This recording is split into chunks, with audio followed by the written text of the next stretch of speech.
JD Vance is the vice presidential nominee for President Trump. Now, if you had a time machine, if you go back 2 weeks, would he have picked JD Vance again? I doubt it. And JD is super smart. He also has a long history of public commentary.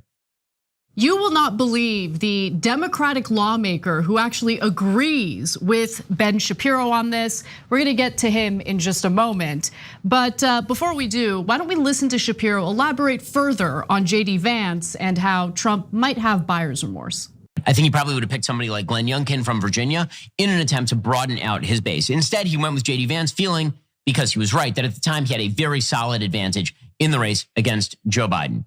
I agree that our country has moved away from caring about the future because too few Americans care about having children. I totally agree with that. However, this description that JD Vance is using, is that politically smart or is it politically damaging? Now, again, he doesn't have a time machine. He can't go back and undo something he said now 3.5 years ago. With that said, Democrats are, of course, using this as a club with which to beat Donald Trump and JD Vance. They're trying to run up the gender gap. So one of the things to understand about this election cycle is that the gender gap is larger than it has ever been in the history of American politics in all likelihood. Males overwhelmingly vote for Trump. Females, particularly single females, overwhelmingly vote for Biden. And so they're going to try to find some sort of wedge to claim that all Republicans are sexist. And this is the wedge they're using today.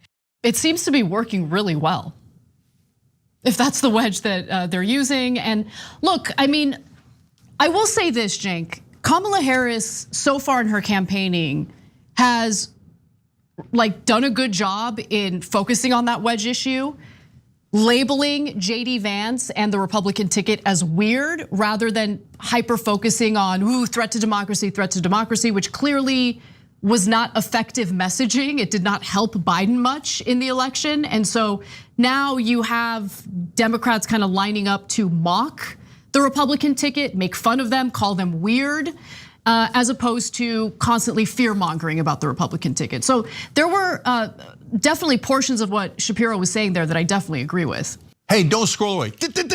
Come back. Because before the video continues, we just want to urge you to lend your support to TYT. You power our honest reporting. You do it at tyt.com/team, and we love you for it. Well, first of all, I think that JD Vance is definitely going in the wrong direction for Republicans, and it's interesting to see Republicans acknowledging that and realizing that, because you're doubling down on something that was already unpopular. When I say unpopular, the number one problem we have in this country and everywhere is not just as it pertains to politics, but it's particularly true in politics, is that it's the hardest thing in the world is to escape your own perspective. So when I say Trump is unpopular, or the idea that you should be forced into having more children, otherwise your rights should be taken away, is unpopular, a lot of people who believe that are like, no way. Everyone I know thinks you gotta have more babies. And MAGA's awesome, and everyone I know is MAGA. But guys, I'm gonna tell you the same thing I told Blue MAGA earlier, when they were pretending that Joe Biden was young and dynamic. Yeah, you can think that all day long, but that's not the question. The question is, what do a majority of Americans believe? And a majority of Americans believe we should make the choices on whether we have kids, how many kids we have, and then you should take a long walk off a short dock, because we don't give a damn what you think about our personal lives. And that also applies to whether we should use contraception, who we should sleep with, who we should get married with. Oh, do I have to ask JD Vance's permission before I go on a date with someone? And which clothes did you wear? And are you in? Which on and on and on. Okay, the right wing is going back to the moralizing, annoying party that it has been for most of my life. Yeah, it's a good point. They had a little brief honeymoon where they rhetorically talked a lot about freedom, and I said, look, I don't think they mean it. And here we are, they didn't mean it. Freedom to them meant, well, I want to be able to say inappropriate things and get away with it. Okay, but that's not all of freedom. You know, how many kids you want to have is a giant part of freedom. Whether you can control your own body or not is a giant part of freedom.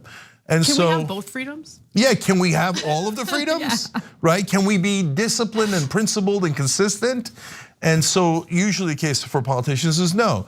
But in this case, back to the main issue, this whole JD Vance, I'm gonna tell you how to live your life and you need to have more kids. That dog ain't gonna hunt. That is a terrible, anti-freedom, annoying message that Americans do not want to hear, even if they have plenty of kids, let alone the people without kids.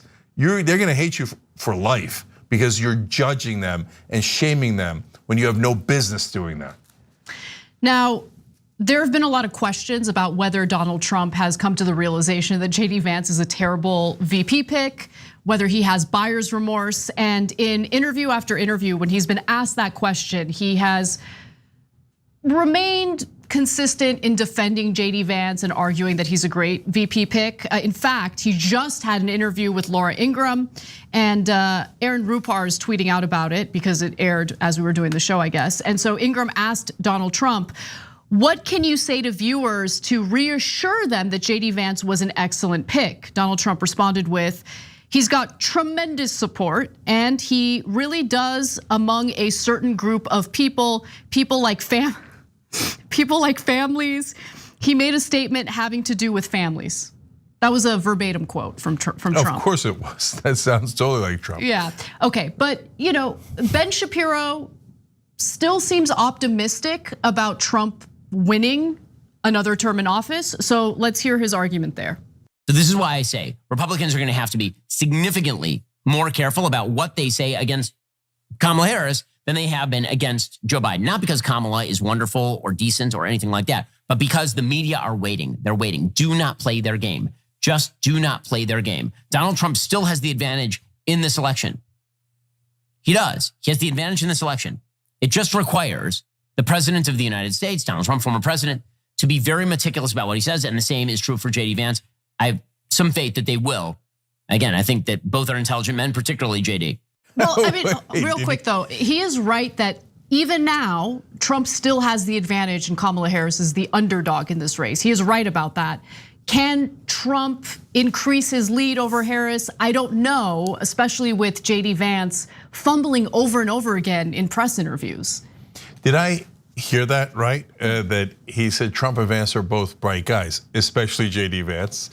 Okay, because he knows he couldn't help himself. He can't stomach saying that Trump is intelligent because he knows he ain't. Okay. You're right. Okay, so anyways, that's, by the way, that's why I dislike JD Vance more, because I know that brother knows that this is BS, and he was pretending to be a liberal a minute ago and calling Trump Hitler and all that, and talking up his identity politics on how he's a poor hillbilly and all that stuff, right? So now all of a sudden you're massively conservative? No, you're perfectly bright. You just have no moral core. But agreeing with Ben Shapiro, should Republicans resist attacking her on race and gender? Of course, it'll backfire. Because once you attack her on gender, first of all, that's 51% of the voters. So that's just the dumbest thing you could do. But they, as I've told you already many times, they won't be able to help themselves because that's who they are. I'm talking about the leaders, I'm not talking about the voters, okay? Media figures, politicians, etc. And then on race, you're gonna wash away gains that you made with African Americans when you attack her on race. Now, I will say though, again, what no other show will say. On the other hand, Democrats and Kamala Harris should not make the mistake of going around saying you have to vote for her because she's a black woman. That would be a giant mistake because that also turns people off. It does, yeah. I have to vote for her because of she's a certain race and gender? No, I don't. So the Democrats should not do identity politics. They should let the Republicans do their toxic form of identity politics and take the win. Will they be able to resist? I don't know. I already see groups like white men for Harris, white women for Harris. Like, what are we doing, guys? But like, it's okay to be for Kamala Harris without stating your race. Do I have to do Turks who are not Turkish citizens, Muslims who are now atheists for Harris? Just be for Harris without doing weirdo stuff like that. It doesn't help. Yeah, and it's also about the messaging within those groups, right? Like, I was a little critical of those groups and then I got pushed back. Oh, well, you should listen to the conversations, like the substantive conversations that are happening. But typically, especially in that white women for Harris group, the conversations are white women bad, white women like destroy country, use your privilege to promote Harris. Like that's gonna turn women off. Yeah, not helpful. Like, don't do that. Not don't helpful. do that. Okay. Yeah, like this, like any shaming of our private lives and opinions is bad politics. Yes, I agree. So when Democrats go, you don't know how to handle Kamala Harris's sorority that she went to at Howard University, which is mainly a black sorority. Do not wear pearls, okay? Okay, don't do this and don't do that and don't interrupt their dancing. How dare you not know? How the hell are we supposed to know what a black sorority does and doesn't do? Look, people, when you shame people for things they couldn't possibly know, you're just turning them off. Leave it alone. The Republicans will do your job for you. You put it perfectly, right? We see how the toxic identity politics and culture war messaging from the Trump ticket is sinking the Trump ticket. Democrats should heed that warning and not engage in it with like the Democrat flavor of culture war, identity politics stuff. Just like the Republicans can't help themselves, I guarantee you the Democrats will not be able to help themselves. Let's cross our fingers and hope that they can. Okay, but for now, I want to get back to the Democratic lawmaker who seems to agree with Ben Shapiro on Trump potentially having some buyer's remorse on JD Vance. And that individual is Senate Majority Leader Chuck Schumer. Take a look. The addition of JD Vance to this ticket, it's incredibly bad choice. I think Donald Trump, I know him, and he's probably sitting and watching the TV, and every day it comes out Vance has done something more extreme, more weird, more erratic. Vance seems to be more erratic and more extreme than President Trump, and I'll bet President Trump is sitting there scratching his head and wondering, why did I pick this guy? The choice may be one of the best things he ever did for Democrats. And Schumer even went so far as to make a pretty bold prediction that I don't think is that crazy. So let's take a look. The president has about 10 days before the Ohio ballot is locked in, and he has a choice. Does he keep Vance on the ticket, where he already has a whole lot of baggage? He's probably going to be more baggage over the weeks because we'll hear more things about him. Or does he pick someone new? It's his choice. So what do you think about that, Cenk? Do you think that he might switch Vance out for someone else?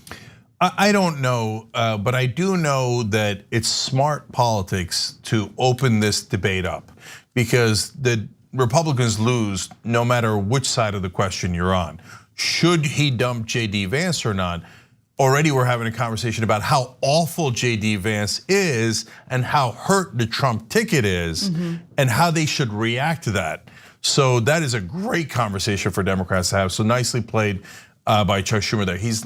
It's not true that they have to decide by August 7th because the Ohio ballot measure, that's a thing that was an issue earlier. Ohio fixed it. Democrats are still pretending it's an issue so they could do a virtual roll call on August 7th. I just want to be clear about the facts. Schumer is not correct about that. The other thing about Schumer is these are all good points, but he's among the 200-year-olds that run Washington, so you could lose that point in an otherwise incredibly mundane presentation. I agree. That is why when Kamala Harris makes a good speech, or Tim Walz is great on TV, or Josh Shapiro / Barack Obama gives a speech, Democrats and independents are like, whoa, look at that. Someone who can make an effective point in a way that's engaging. That's amazing, right? So let's get that new talent in, keep them going, keep them going.